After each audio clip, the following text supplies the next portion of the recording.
He was skinnier than I expected. I don't know why I thought he'd be bigger, but maybe I expected him to look more like a badass.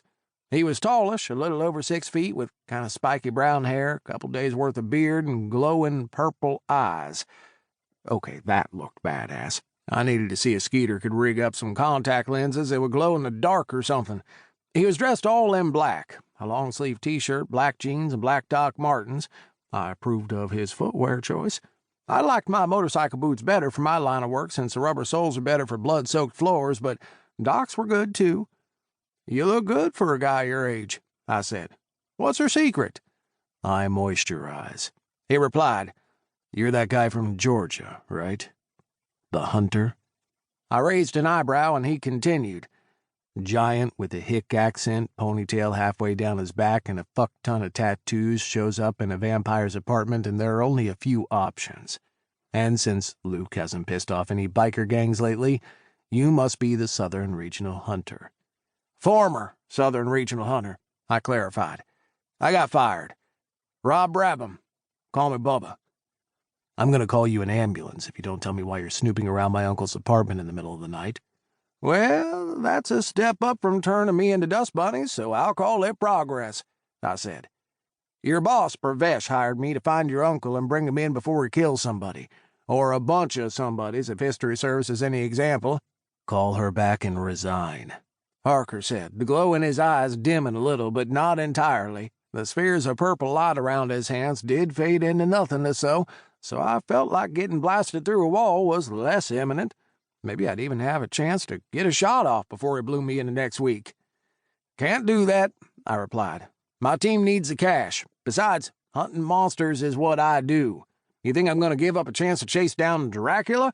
Hell no, son. I'll do my level best to bring him in without hurting him, but there's no way I'm passing on a chance to hunt down the most famous monster in the world."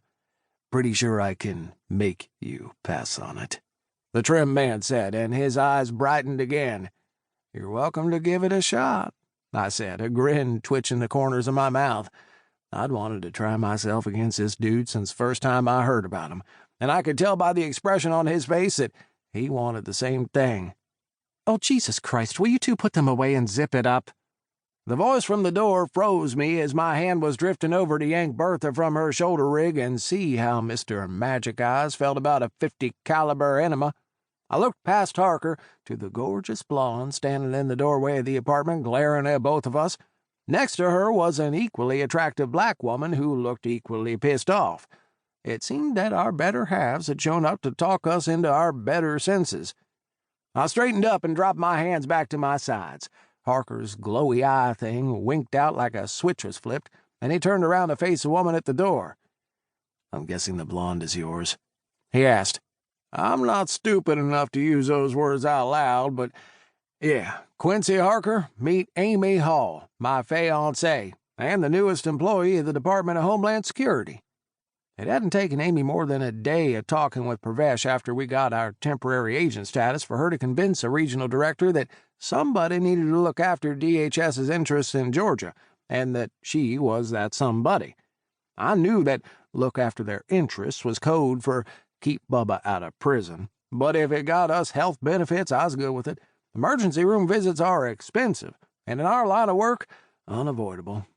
Harker ducked his head when he realized how his words sounded to most people, like literally everyone. Yeah, probably not the best way to phrase that one. But whenever I say something too sexist, I blame it on my Victorian upbringing. Bubba, this is Rebecca Gale Flynn, the second newest employee of the Department of Homeland Security. Looks like Pravesh is collecting former cops and government agents like Pokemon, I said. I'm not sure I know what that is, Harker said. Shit, you are old, I replied. If we ain't gonna fight, can we go drink a beer and talk this shit out? I don't know that many methods of conflict resolution, so since whooping your ass is off the table and you don't look like you're much of one for arm wrestling, I reckon we ought to move right to the drinking part. Yeah, let's go, Harker said, moving toward the door. But for the record, you kicking my ass was never on the table. To keep listening to this audiobook, I've left you a link in the description so you can do it, at no cost thanks to Audible's 30-day free trial.